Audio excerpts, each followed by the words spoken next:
السلام عليكم ورحمة الله تعالى وبركاته. الحمد لله رب العالمين والعاقبة للمتقين، الصلاة والسلام على سيدنا محمد وعلى آله وصحبه أجمعين، أما بعد. سبحانك لا علم لنا إلا ما علمتنا إنك أنت العليم الحكيم. رب اشرح لي صدري ويسر لي أمري واحلل عقدة من لساني يفقه قولي ربي زدني علما. அல்லாஹ் ஹக்கு சுப்ஹானஹு வ தஆலா நம் அனைவருடைய வருகைகளையும் தொழுகைகளையும் எல்லா விதமான அமல்களையும் அல்லாஹ் சுப்ஹானஹு வ தஆலா கபூல் செய்து கொள்வானாக. நம் அனைவர்களுடைய ஹலாலான ஹாஜாத்துகளை நாட்டங்களை ஹைரான முறையில் அல்லாஹு தஆலா நிறைவேற்றி தருவானாக. யார் யாருடைய வாழ்க்கையிலே குடும்பங்களிலே என்னென்ன வகையான கஷ்டங்கள், சோதனைகள், பிரச்சனைகள், நோய், நெருக்கடி, துன்பங்கள், துயரங்கள், கடன்களிலே சிக்கொண்டு சிரமப்பட்டு கொண்டிருக்கிறார்களோ அனைவர்களுக்கும் அல்லாஹ் சுப்ஹானஹு வ தஆலா இந்த புனிதமான ஜுமாவின் பரக்கத்தால் கண்ணியமான, நிம்மதியான, சந்தோஷமான, பரக்கத்தான, நோய் நொடி இல்லாத, கடன் இல்லாத, ஈமான் சலாமத்தான வாழ்க்கை வாழ அல்லாஹ் நாம் அனைவர்களுக்கும் நல்லுதவி செய்வானாக. கண்ணியமான அல்லாஹுடைய நல்லடியார்களே, பெரியோர்களே, சகோதரர்களே, அல்லாஹ் சுப்ஹானஹு வ தஆலா அடியார்களாகிய நம்மை படைத்ததோடு விட்டு விடாமல் அவ்வப்போது நமக்கு தேவையான எண்ணற்ற பல நிஅமத்துகளை, பல அருட்கொடைகளை அவ்வப்போது நமக்கு அல்லாஹ் தஆலா அருளுதவி செய்து கொண்டிருக்கின்றான். நாம் விரும்பினாலும் சரி, விரும்பாவிட்டாலும் சரி, நாம் அல்லாஹுக்கு நன்றி செலுத்தினாலும் சரி, நன்றி செலுத்தாவிட்டாலும் சரி, ஹதீஸே குதுஸிலே வருகின்றது, அல்லாஹ் சுப்ஹானஹு வ தஆலா சொல்லுகின்றான், இப்ன ஆதம் உதுகுருனி இன் ஸகர்தனி ஸகர்துக வ இன் நஸீதனி ஸகர்துக. எவ்வளவு அழகாக அல்லாஹ் தஆலா சொல்லுகின்றான். அல்லாஹ்வே நேரடியாக நபியை பார்த்து சொன்ன ஹதீஸே குதுஸி, இப்ன ஆதம், ஆதமுடைய மகனே, உதுகுருனி, நீ என்னை ஞாபகம் செய், நீ என்னை திக்ர் செய், இன் ஸகர்தனி ஸகர்துக, ஆதமுடைய மகனே, நீ என்னை ஞாபகம் செய்தால் நானும் உன்னை ஞாபகம் செய்வேன். வ இன் நஸீதனி ஸகர்துக, அவ்வாறு நீ என்னை ஞாபகம் செய்யவில்லை, நீ என்னையே மறந்து விட்டாய், அல்லாஹ் ஒருவன் இருக்கிறான் என்ற சிந்தனையே உனக்கு இல்லை, அல்லாஹுடைய நினைவே உனக்கு வரவில்லை, நான் ஒருத்தன் இருக்கின்றேன் என்ற உனக்கு ஞாபகமே இல்லை என்று சொன்னாலும் நீ என்னை மறந்ததை போன்று நான் உன்னை மறக்க மாட்டேன், அப்போதும் உன்னை நான் நினைவு கூர்ந்து கொண்டுதான் இருப்பேன். சுப்ஹானல்லாஹ். உத்லுபுனி தஜிதுனி, ஆதமுடைய மகனே, நீ என்னை தேடு, எங்கு போனாலும் என்ன தேடு. வ இன் வஜத்தனி வஜத்த குல்லு ஷை, நீ எங்கு சென்றாலும் என்னை நீ தேடினால் பெற்றுக்கொள்வாய். நான் இல்லாத இடம் இல்லை, நான் பார்க்காத இடம் இல்லை, என்னை அழைத்தான் நான் பதிலளிக்காமல் இருக்க போவது இல்லை. நீ என்னை தேடு, நீ என்னை அழை. உத்லுபுனி தஜிதுனி, நீ என்னை தேடினால் பெற்றுக்கொள்வாய். வ இன் வஜத்தனி வஜத்த குல்லு ஷை, ஆதமுடைய மகனே, நீ என்னை பெற்றுக்கொண்டு விட்டாய் என்று சொன்னால், என்னுடைய தொடர்பு உனக்கு கிடைத்து விட்டது என்று சொன்னால், என்னுடைய நெருக்கம் உனக்கு கிடைத்து விட்டது என்று சொன்னால், உலகமே உன் கண்ட்ரோல்ல வந்த மாதிரி, நீ என்னுடைய நெருக்கம், என்னுடைய பொருத்தம், என்னுடைய ஒரு தொடர்பு உனக்கு வந்து விட்டது என்று சொன்னால் உலகமே உன் கையில் இருக்கிற மாதிரி. நீ அவ்வாறு என்னை நீ இழந்து விட்டாய், என்னுடைய தொடர்பு உனக்கு இல்லை, என்னுடைய நெருக்கம், என்னுடைய பொருத்தம் உனக்கு இல்லை என்று சொன்னால் உனக்கு ஒண்ணுமே இல்லாதவன் மாதிரி. நீ உலகத்துடைய சூப்பர் பவராக இருக்கலாம், நீ பெரிய பங்களா வச்சிருக்கக்கூடிய சொத்து செல்வத்துக்கு அதிபதியாக இருக்கலாம் மக்களுடைய பார்வையில, ஆனா என்னுடைய தொடர்பு உனக்கு இல்லை என்று சொன்னால் அனைத்துமே இழந்தவன மாதிரி. எதுவுமே உனக்கு இல்ல. பார்க்கிறதுக்கு, பார்வைக்கு பார்க்கிறதுக்கு வேண்டாம். மக்களுடைய பேச்சில் அப்படி சொல்லலாம், இவர் இப்படி அப்படின்ட்டு. ஆனா அவருக்கு அல்லாஹுடைய நெருக்கம் இல்லை என்று சொன்னால் அவர் அனைத்தையுமே இழந்தவனை போன்று ஆகிவிடுவான். இது என்னுடைய சொந்த கருத்தில் அல்லாஹ் நேரடியாக சொல்லக்கூடிய வார்த்தை. எனவே நமக்கு ஒரு சிந்தனை இருக்க வேண்டும். எங்கு சென்றாலும் எனக்கு அல்லாஹுடன் ஒரு கனெக்ஷன், அல்லாஹுடன் ஒரு தொடர்பு இருந்து கொண்டு இருக்க வேண்டும். யாரே வேண்டுமானாலும் மறந்து விடலாம், ஆனால் அல்லாஹை மறந்து விடக்கூடாது. எனவேதான் அல்லாஹ் தஆலா அவனுடைய தொடர்பு இருக்க வேண்டும் என்பதற்காக சில நேரத்திலே நாம் இருக்கக்கூடிய இடத்திலே அல்லாஹுடைய தொடர்பு நமக்கு அல்லாஹுடன் இருக்கின்றது. இன்னும் அல்லாஹ் தஆலா என்னோடு நேரடியாக உலகத்திலே அல்லாஹுடைய நெருக்கம் இறங்கக்கூடிய ஒரு இடம் என்று சொன்னால் கஅபத்துல்லாஹ், பைத்துல்லாஹ். நேரடியாக என்னிடம் வா, நீ வந்து வாழ்க்கையில செஞ்ச பாவத்தை எல்லாம் கழுவிட்டு போ. எவ்வளவு பாவத்தை செஞ்சிருப்பான். நான் கொடுத்த உறுப்பை வச்சு, இந்த கண்ணால, இந்த கையால, இந்த நாவால, இந்த சிந்தனையால எவ்வளவு நியமத்துக்களை, பாக்கியங்களை நான் கொடுத்திருக்கிறேன். இந்த பாவத்தை எல்லாம் கழுவுவதற்காகவா? சில நோயாளிகளுக்கு வீட்டுல இருந்தே மாத்திரை மருந்து சாப்பிட்டா நல்ல சுகமாயிரத பாக்குறோம். இன்னும் சில நோயாளிகளுக்கு ஹாஸ்பிட்டல்ல போய் காமிச்சிட்டு ஊசி போட்டு மாத்திரை மருந்து வாங்கிட்டு வர்றதையும் பாக்குறோம். இன்னும் சில சீரியஸ் ரொம்ப முத்துனவங்க ஹாஸ்பிட்டல்ல போய் அட்மிட் ஆகணும். அவர் சொல்ற மாதிரி தங்கணும், அவர் கொடுக்கறத சாப்பிடணும், அவர் என்ன சொல்ற அதைத்தான் சாப்பிடணும். எத்தனை நாளைக்கு இருக்கிறோம் அத்தனை நாளைக்கு இருக்கணும். அவர் சொல்ற முறையில இருந்தோம்னு சொன்னா ஹாஸ்பிட்டல்ல இருந்து சீக்கிரமாக வெளியாகி நல்ல சுகத்தோட வீடு திரும்பும். அவர் சொன்ன மாதிரி இருக்கல்ல, என்னால ஹாஸ்பிட்டல்லாம் படுத்து கிடக்க முடியாது, என்னால நீ சொன்ன மாதிரியான முறையில நான் பழகல. நான் ஏசி ரூம்ல இருந்திருக்கிறேன், நான் நல்ல ஹை கிளாஸ் சாப்பாடை சாப்பிட்டு இருக்கிறேன், நான் இந்த மாதிரியான கசப்பான மருந்து மாத்திரை சாப்பிடுற பழக்கம் எனக்கு இல்லை என்றெல்லாம் மருத்துவத்தை நம்ம சொல்ல முடியாது. இதே போன்று அல்லாஹுடைய ஆலயத்துக்கு நாம் சென்று விட்டோம் என்று சொன்னால் சில சொகுசான வாழ்க்கைகளை இழக்க வேண்டும்.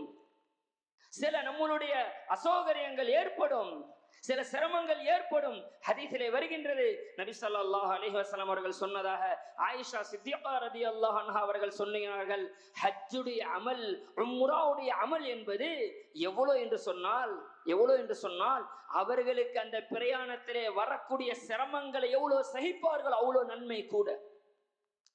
சில பேருக்கு என்ன சாப்பாடு நேரமா வச்சிருந்தா ஒத்துக்காது, சுகர் பேஷண்ட். சில பேருக்கு ரொம்ப தூரம் நடக்க முடியாது, ஊர்லயே நடந்த பழக்கம் இருக்காது, கொஞ்ச நேரம் உட்கார்ந்து இருந்த பழக்கம் இருக்காது. அங்க மணிக்கணக்கில் வெயில்ல, அதே மாதிரி உஷ்ணத்துல, அதே போன்று நடக்கிற மாதிரியான பசியோட பட்னியோட இதுவெல்லாம் பழகணும். அல்லாஹ் பாதுகாப்பானாக. எத்தனையோ பேர் ஹஜ்ஜுக்காக பல லட்சம் செலவழிச்சு போய் நன்மை இல்லாம திரும்பி வர்றது எவ்வளவு பெரிய கை சேதம். எனவே நாம் நியத்து வைக்க வேண்டும். ஹஜ்ஜுக்கோ உம்ராவுக்கோ செல்பவர்கள் முன்னாடியே சில விஷயத்தை செய்யணும். போறதுக்கு முன்னாடியே அல்லாஹ்விடம் அதிகமாக துஆ கேட்க வேண்டும். யா அல்லாஹ், நான் ஒரு பிரயாணத்தை நாடுகின்றேன் யா அல்லாஹ், அந்த பிரயாணத்தை லேசாக்கி விடு யா அல்லாஹ், வரக்கூடிய சிரமத்தை சகிக்கக்கூடிய பாக்கியத்தை கொடு யா அல்லாஹ் என்று அல்லாஹ்விடம் அதிகமாக துஆ செய்ய வேண்டும். சில அமல்கள் இருக்குது, நம்ம பெரும்பாலும் கேள்விப்பட்ட விஷயம் என்னன்னா, ஹஜ்ஜுக்கு போனவரு நல்ல முறையில ஹஜ்ஜு செஞ்சிட்டார் சொன்னா திரும்பி வரும் பொழுது அன்று பிறந்த பாலகனை போன்று பரிசுத்தமானவராக திரும்பி வருகிறார் என்று நாம் கேள்விப்பட்டிருக்கிறோம் ஒரு ஹதீஸை. ஆனால் இன்னும் சில உலமாக்கள் சொல்லுகின்றார்கள், நீங்கள் ஹஜ்ஜுக்கு வரும்போது, நீங்கள் உம்ராவுக்கு வரும்பொழுது இங்கேருந்தே பரிசுத்தமாக போயிட்டு பரிசுத்தமாக வருவதற்கு முயற்சி செய்யணும். அப்படின்னா என்ன? ஹலாலான பணத்தை தேர்ந்தெடுக்கணும். ஏதோ காசு பணம் வந்தா சரிதான், ஏதோ வேற முறையில சம்பாதிச்ச பணத்துல ஹஜ் உம்ரா செஞ்சா அது கபூல் ஆகுமா? கேள்விக்குறி. அதனால ஹலாலான பணத்தை தேர்ந்தெடுக்கணும். அதே போன்று ஹஜ்ஜுக்கோ உம்ராவுக்கோ செல்வதற்கு முன்னாடி நாம் யாரிடமாவது கடன் பெற்றிருந்தால் அந்த கடன்தாரருடைய கடனை அடைத்து விட்டு செல்வதற்கு முயற்சி செய்ய வேண்டும்.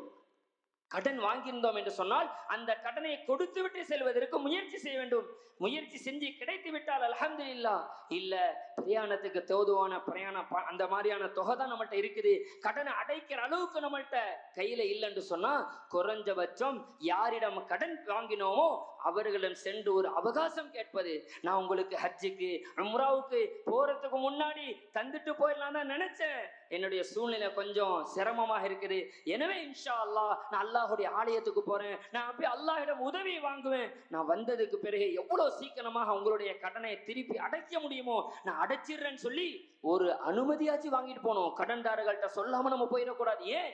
போற இடத்துல மௌத்து வந்து விட்டால் மரணம் வந்து விட்டால் அந்த கடனுடைய பொறுப்பு யாருக்கு? அந்த நம்முடைய பிள்ளைகளை சிரமத்தில் ஆழ்த்து விட்டு போவதல்ல. குறிப்பான ஒரு விஷயம், நாம் கடன் வாங்கி இருக்கின்றோம், சில டாக்குமெண்ட்ஸ் விஷயங்கள் இருக்கிறது, ஷேர் பண்ணி வியாபாரம் செய்கிறோம் என்று சொன்னால் எப்ப நமக்கு மௌத் வரும் என்பது தெரியாது. அதுவெல்லாம் தெளிவாக தெரிந்திருக்க வேண்டும். எத்தனையோ பேர் தகப்பன்மார் கடன் வாங்கி இருக்கிறாங்க, பிள்ளைக்கு தெரியாது. எத்தனையோ பேரு கடன், நம்முடைய சொத்து செல்வம் எவ்வளவு இருக்குது பிள்ளைகளுக்கு தெரியாது. பாப்பா மௌத்தா போயிட்டாங்க, கடன் பட்டவங்க கடமைப்பட்டவங்க வந்து நிக்கிறாங்க. இந்த பிள்ளைக்கு தந்தையை பத்தி எந்த அளவுக்கு அன்பு வரும், எந்த அளவுக்கு பொறுப்பு வரும். அதனால தெளிவாக நம்ம மகன் ஏமாத்திடுவோம், அப்படி செஞ்சிருவோம், இதுவெல்லாம் நாம நினைக்கிறது அல்ல. தெளிவாக எப்ப மௌத் வரும் என்பது தெரியாது. எனவே ஹஜ்ஜுக்கோ உம்ராவுக்கோ செல்வதற்கு முன்னால் நம்முடைய எந்த பொறுப்பும் பேலன்ஸ் இருக்கக்கூடாது. எந்த பொறுப்பும் என்கிட்ட இல்லை, எனக்கு மௌத்தே வந்தாலும் அல்ஹம்துலில்லாஹ் நான் யாருக்கும் கொடுக்க வேண்டியது இல்லை என்ற நிலைமையில் இருக்கணும். அதே போன்று நாம் ஹஜ்ஜுக்கு உம்ராவுக்கு செல்லுகிறோம் என்று சொன்னால் யாராவது நம்மிடம் அமானிதமாக காசோ பணமோ பொருளோ ஏதாவது கொடுத்திருந்தால் அதனை உரியவர்களிடம் ஒப்படைத்து விட்டு செல்ல வேண்டும். அவங்கள்ட்ட கொடுத்துடணும். அல்லது குறைஞ்சபட்சம் என்ன செய்யணும், நம்மளுடைய வீட்டில் தான் இருக்கணும் அவங்க விரும்புறாங்கன்னு சொன்னா அந்த யார்கிட்ட அமானிதத்தை வாங்கி இருக்கிறோமோ அவர்களிடமும், நம்ம வீட்டில் யார் இருக்கிறாங்களோ மனைவியோ பிள்ளைங்களோ பெற்றோரோ அவர்களிடமும் சொல்லிவிட வேண்டும், இந்த பொருள் இன்னாருக்குரியது. யாரிடம் வாங்கினமோ அவர்களிடம் சொல்லிவிட வேண்டும், நான் இன்னாரிடம் கொடுத்து விட்டு சென்றிருக்கின்றேன். இதுவெல்லாம் நம்ம செய்ய வேண்டிய விஷயம். அதே போன்று ஹஜ்ஜுக்கு உம்ராவுக்கு செல்லுபவர்கள் நாம் நம்முடைய பிள்ளைகளை விட்டுட்டு போகிறோம் என்று சொன்னால், நம்முடைய மனைவியை ஒருத்தவரை விட்டுவிட்டு செல்கிறோம் என்று சொன்னால், யாரிடம் நம்முடைய பிள்ளையை விட்டுவிட்டு செல்கிறோமோ அவர்களுடைய அந்த ஹஜ்ஜுடைய உம்ராவுடைய காலத்துக்கு தேவையான செலவினங்களை நம்ம யார்கிட்ட பிள்ளைய கொடுத்துட்டு போறோமோ அந்த தொகையை கொடுத்துட்டு போகணும். அவன் பார்த்துக்கிடுவாங்கன்னு சொல்லிட்டு போறதல்ல. அவர்களுக்கு உள்ள செலவு எவ்வளவு செலவு இருக்கும், எவ்வளவு தேவைகள் இருக்கும், எவ்வளவு அவசர தேவைகள் இருக்கும், இதுக்கெல்லாம் தேவையான பொருளை நாம் கொடுத்து விட்டு செல்லுவது. இதுவெல்லாம் ஹஜ்ஜுக்கோ உம்ராவுக்கோ செல்வதற்கு முன்னால் செய்ய வேண்டிய விஷயம். எனவே கண்ணியமான அல்லாஹுடைய நல்லடியார்களே, பெரியோர்களே, சகோதரர்களே, அதே போன்று நாம் ஹஜ்ஜுக்கு செல்வதற்கு முன்னால் ஏதோ என்னட்ட பணம் இருக்குதுன்றதுக்காக அப்போது நான் தேர்ந்தெடுத்து காசு எடுத்துட்டு போயிடும்ன்ற ஒன்று இருக்குது. இன்னொன்று சிறந்தது என்னன்னு சொன்னா, நம்முடைய ஹஜ்ஜுடைய உம்ராவுடைய ஆசைய ஆர்வத்தை நீண்ட காலமாக எதிர்பார்த்து செய்யணும் என்பதற்காக ஒரு உண்டியல் ஒன்று வாங்கி வச்சுக்கிறது, அல்லது ஒரு சீட்டு பணமாச்சு போட்டு சேர்த்து வைக்கிறது. நம்மள்ட்ட பணம் இருக்குது இல்லைங்கிறது விஷயம் அல்ல. நம்முடைய ஆர்வத்தை நீண்ட காலமா நான் எதிர்பார்த்து உன்னிடம் வந்திருக்கின்றேன் யா அல்லாஹ் என்று நம்முடைய ஆசையை ஆர்வத்தை அல்லாஹ்விடம் காட்டுவதற்காக ஏதோ ஒரு தொகையை சேர்ப்பது. குறிப்பாக வீடு கட்டுகிறோம் என்று சொன்னால், ஒரு தொகை நாம் நிர்ணயித்திருக்கிறோம் என்று சொன்னால் அந்த தொகை முழுவதுமாக வீடு கட்டுவதிலே செலவழித்து விடாமல் அதிலிருந்து ஒரு 2 லட்சமோ 1 லட்சமோ அல்லது எவ்வளவு தொகையோ, உதாரணமாக இந்த கரண்ட்டுக்கு இவ்வளவு செலவு வரும்டா அதிலேருந்து கொஞ்சம் மிச்சம் பண்றது, டைல்ஸுக்கு இவ்வளவு தேவைப்படுமா அதிலேருந்து கொஞ்சம் செலவு மிச்சம் பண்றது, திருமணம் முடிக்க போறோமா அந்த திருமணத்துடைய செலவுல இருந்து அதிலேருந்து கொஞ்சம் மிச்சம் பண்றது, அதாவது விழா வைபவங்களுக்கு குறிப்பாக பெருநாளைக்கு ட்ரெஸ் எடுக்கிறோமா அந்த ட்ரெஸ்ல இருந்து கொஞ்சம் செலவு மிச்சம் பண்றது.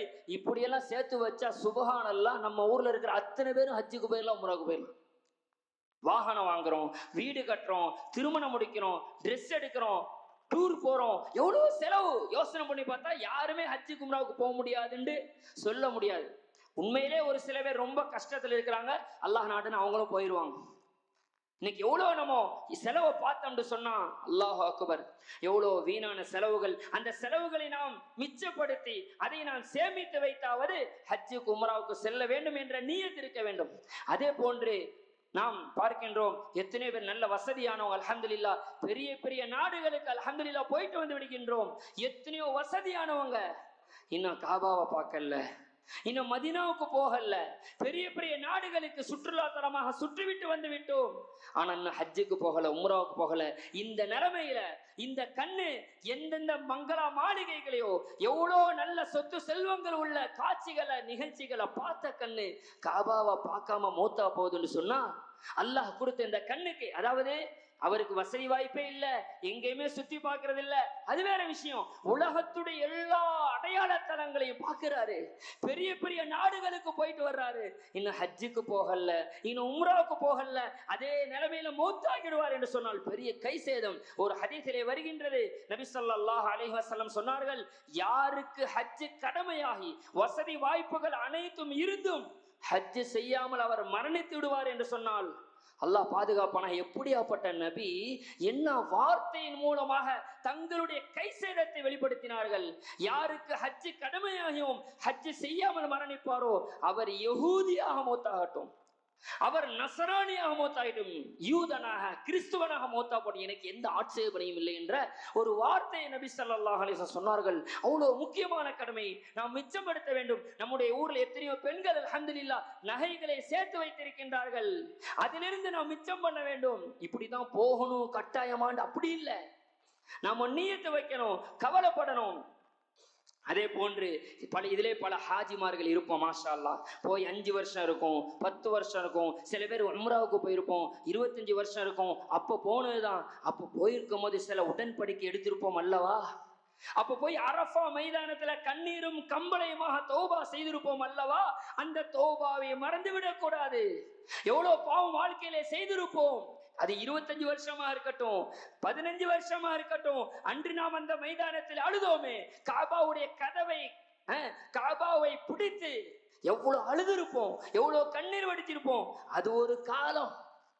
நான் ஒரு கொஞ்ச காலத்துக்கு முன்னாடி ஹஜ்ஜுக்கு போயிட்டு வந்தேன் என்று மறப்பதல்ல.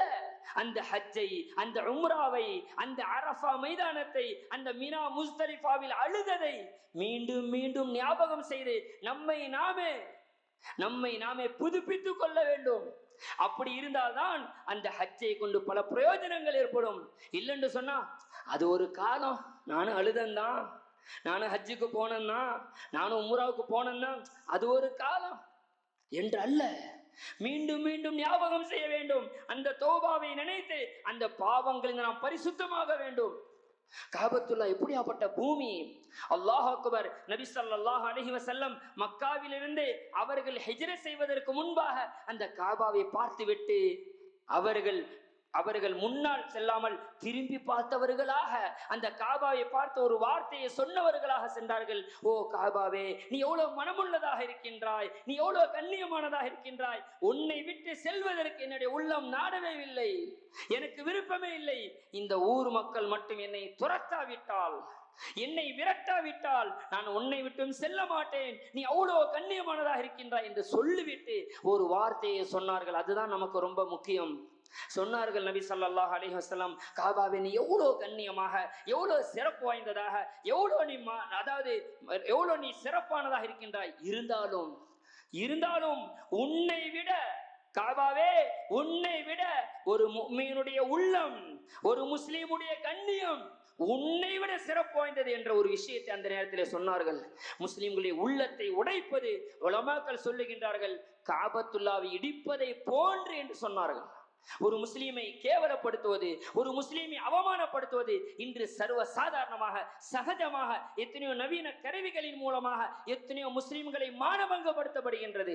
ஒரு செய்தி வந்துவிட்டது என்று சொன்னால் உடனே அடுத்தவர்கள் நாம் ஷேர் பண்ணி விடுகின்றோம். இல்ல, அதுல பார்க்கணும் யாருடைய உள்ளமாவது அதில் நோவினை அடையுமா.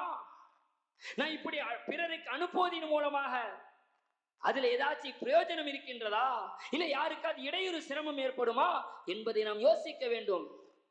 காபாவை விட சிறந்தது ஒரு முஃமினுடைய கண்ணியம், அதை நாம் பாதுகாக்க வேண்டும்.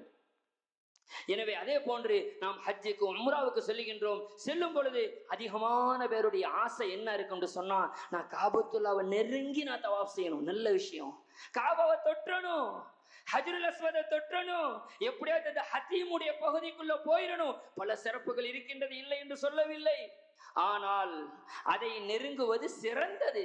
காபாவை தொட்டால் தான் தவாஃப் கபூலாகும் என்று இல்லை, ஹஜ்ருல் அஸ்வதை முத்தமிட்டால் தான் தவாஃப் கபூலாகும் என்று இல்லை, ஹதீமுல் கில்லே சென்றால்தான் அந்த தவாஃப் கபூலாகும் என்று இல்லை.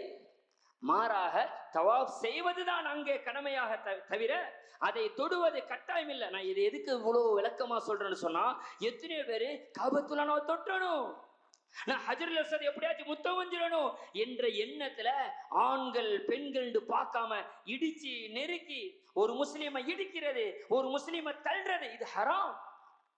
ஒரு முஸ்லீமை நோவினை செய்வது, அடுத்தவருடைய மனசை கஷ்டப்படுத்துவது, புண்படுத்துவது, இது தவறு, ஹராம். ஒரு சிறப்பான ஒரு விஷயத்தை அடைவதற்காக ஒரு முஸ்லீமை நோவினை செய்வது, அவருக்கு துக்கம் கொடுப்பது, அவரை பிடிச்சி தள்ளுவது, இதற்கு இஸ்லாத்தில் அனுமதி இல்லை. ஒரு பெண்ணோட உரசுறது, ஒரு பெண்ணோட இடிப்பது எவ்வளவு பெரிய பாவம், எவ்வளவு பெரிய பாவம். ஃபதுல் இப்னு அப்பாஸ் ரலியல்லாஹு அன்ஹு அவர்கள் நபி ஸல்லல்லாஹு அலைஹி வஸல்லம் அவங்களோட தவாப் செஞ்சு கொண்டிருக்கிறாங்க. ஃபதுல் இப்னு அப்பாஸ் ரலியல்லாஹு மகன் தவாப் செஞ்சு கொண்டிருக்க போகும்போது அங்க பல மக்கள் பல கோணத்துல பல நிலைமையில வருவாங்க, ஆண்கள் பெண்கள். அந்த ஃபதுல் இப்னு அப்பாஸ் ரலியல்லாஹு அன்ஹுங்கிற சஹாபியுடைய பார்வை அங்கே பக்கத்திலே சென்று கொண்ட ஒரு அந்நிய பெண்ணின் பக்கம் சென்றது.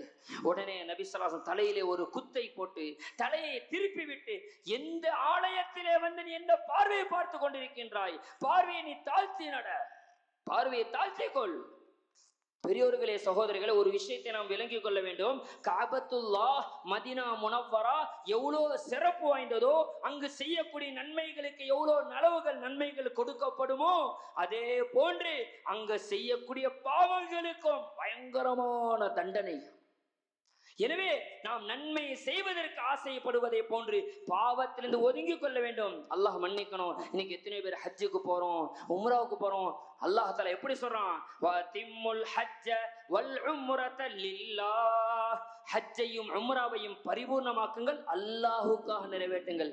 ஆனா இன்னைக்கு அல்லாஹ் மன்னிக்கணும், செல்ஃபி, போட்டோ, வீடியோ, அல்லாஹ் பாதுகாக்கணும். காபத்துல பக்கத்துல வந்துட்டேன், நான் ஹஜ்ஜுல் அஸ்வதை தொட்டுட்டேன், நான் இஹ்ராம் ஆடையில ஃப்ளைட் மேல ஏறிட்டேன், நான் எங்க ஜம்சம் கிணறு கிட்ட நின்றுட்டேன், நான் அரஃபா மலை மேல ஏறிட்டேன். இத போட்டோ புடிச்சு ஊருக்கு அனுப்பிக்கிட்டே இருக்கிறாரு. இத்தனை பேர் பார்த்துட்டாங்க, அதுக்கு பேசி அனுப்புறாங்க. இது நபி ஸல்லல்லாஹு சொன்ன முறையா? இப்படி சொன்னாங்களா அல்லது இப்படி செஞ்சாங்களா? அல்லாஹ் சொல்றான், லில்லாஹி, எனக்காக செய்யுங்க, பெருமை பேர் புகழ. நல்லா யோசனை பண்ணி பாருங்க, நல்ல யோசனை. இப்படி செய்யறதுனால நம்முடைய உள்ளத்துல கடுகளவாச்சு பெருமை வருமா வராதா? எத்தனை பேர் பார்த்துட்டாங்க, நான் இங்க வந்துட்டேன், நான் இவ்வளவு பெரிய இடத்துக்கு வந்துட்டேன். அமல் செய்யறது பெருசு இல்ல, செய்யற அமல்களை பாதுகாக்க வேண்டும். அமல் செய்யறது பெருசு, நல்ல விஷயம், அந்த அமல்களை பாதுகாக்க வேண்டும். எனவே அல்லாஹுடைய நல்லடியார்களே, எவ்வளவு சிறப்பு வாய்ந்த அந்த இடத்துக்கு நம்ம போறதுக்கு முன்னாடி துஆ செஞ்சுக்கிட்டே இருக்கணும். அதிகமாக துஆ செய்யணும், சேர்த்து வைக்கணும். எத்தனையோ பேர் இருக்கிற வீட்டை வித்துட்டு போறாங்க, இடத்தை நிலத்தை வித்துட்டு போறாங்க, நகையை வித்துட்டு போறாங்க. மாஷாஅல்லாஹ், எப்படியாவது நாம் நம்முடைய ஊர்ல யாருமே இப்படி ஒருத்தவங்க இருக்கக்கூடாது. நான் ஹஜ்ஜுக்கு அது நமக்கு வசதி இருக்குது இல்ல, நம்மளுடைய அழுக, நம்மளுடைய தொழுக, நம்மளுடைய துஆ, நம்மளுடைய கவலை, இதை பார்த்தே அல்லாஹ் நமக்கு உதவி செய்வான். நிச்சயமாக காசு பணம் இருந்தா போக முடியும் என்பது மட்டுமல்ல, அல்லாஹ்வுடைய தௌஃபீக் யாருக்கு கிடைக்கும்? உண்மையான கவலை தேட்டத்தோட துஆவோட நம்ம இருப்போம், செலவினங்களை மிச்சப்படுத்துவோம். இப்ப பெருநாள் இன்ஷா அல்லாஹ் வரப்போகுது, பெருநாளுக்கு ட்ரெஸ் எடுக்க போறோம், வீட்டுக்கு மனைவி மக்களுக்கு எவ்வளவு அவசியமோ எவ்வளவு தேவையோ அதுக்கு மட்டும் எடுத்துட்டு அதுல இருந்து செலவை கொஞ்சம் மிச்சம் பண்ண போறது. இன்னும் எத்தனை பேருக்கு கல்யாணம் 6 மாசம் இப்பயே பிளான் போட்டிருப்போம், வீடு எப்படி கட்டுவோம், இந்த ஆல்ட்ரேஷன் பண்ணுவோம், இந்த மாதிரி நாசா கொடுப்போம். நல்ல விஷயம், எவ்வளவு செலவு மிச்சம் பண்றோமோ எவ்வளவு நல்ல காரியத்துக்கு உதவியாக இருக்கும். எனவே நாம நியத்து வைக்கணும். அங்க போய் ஜம்சம் தண்ணி குடிக்கிறோம். ஹதீஸ்ல வருது, நபி ஸல்லல்லாஹு சொன்னார்கள், மாஉ ஜம்ஸம் பிமா ஷுரிப லஹு, யார் ஜம்சம் தண்ணீரை எந்த நியத்தோட குடிப்பாங்களோ அந்த நியத்து நிச்சயமா நிறைவேறும், சந்தேகமே இல்லை. அந்த நியத்து நிச்சயமா நிறைவேறும். இங்கேயும் நம்ம ஜம்சம் தண்ணி குடிக்கிறோம்னு சொன்னா சும்மா குடிச்சிடாம உள்ளத்துல நம்ம நியத்து வச்சு முதல்ல தீனுடைய விஷயத்தை கேட்கிறது, அதுக்கு பிறகு உலக சம்பந்தப்பட்ட தேவைகளை கேட்கிறது. இது போன்ற எவ்வளவு சிறப்பு வாய்ந்த இந்த காபத்துல்லாவை நம்ம ஆசையோட துஆவோட போகணும். குறிப்பாக ஏற்கனவே நான் சொன்னதை போன்று பழைய ஹாஜிகள், பழைய ஏற்கனவே உம்ராவுக்கு போயிட்டு வந்தவங்க, நம்ம போயிட்டு வந்த அங்க அரஃபாவுல, மினாவுல, முஸ்தலிஃபாவுல, தவாஃபுல, மதீனாவுல கேட்ட அழுத தொழுதத கேட்ட தௌபாவை மறந்துடக்கூடாது. மீண்டும் மீண்டும் நம்ம ஞாபகப்படுத்தி, இன்ஷா அல்லாஹ் அப்படி சொன்னேன், இனிமே நான் என்னுடைய வாழ்க்கையை நான் திருத்தி என்னுடைய வாழ்க்கையை நான் நல்ல ஒரு ஒரு வாழ்க்கையை நான் கொண்டு வர போறேன்னு சொல்லி நியத்து வைப்போம். அல்லாஹ் சுப்ஹானஹு வ தஆலா எந்த முறையில விரும்புகின்றானோ அந்த முறையில செய்யக்கூடிய ஹஜ்ஜாக உம்ராவாக அல்லாஹ் நம்முடைய பிரயாணத்தை ஆக்கி வைப்பானாக. குறிப்பாக இந்த வருடம் சென்று கொண்டிருக்கக்கூடிய அனைத்து ஹாஜிமார்களுடைய ஹஜ்ஜுகளையும் அல்லாஹ் தஆலா கபூல் செய்ய வேண்டும் என்று ஊர்ல இருப்பவங்க போறவங்களுக்காக துஆ செய்வோம். ஹஜ்ஜுக்காக போறவங்க ஊர்ல இருக்கிறவங்களுக்காக துஆ செய்வாங்க. அல்லாஹ் தஆலா நம் அனைவருடைய ஹாஜாத்துகளையும் கபூல் செய்து ஹஜ்ஜம் மப்ரூராக அல்லாஹ் தஆலா அந்த ஹஜ்ஜை ஆக்கி வைப்பானாக. வாஹிரு தஅவானா அல்ஹம்துலில்லாஹி ரப்பில் ஆலமீன். அஸ்ஸலாமு அலைக்கும் வரஹ்மத்துல்லாஹி தஆலா வபரகாத்துஹு.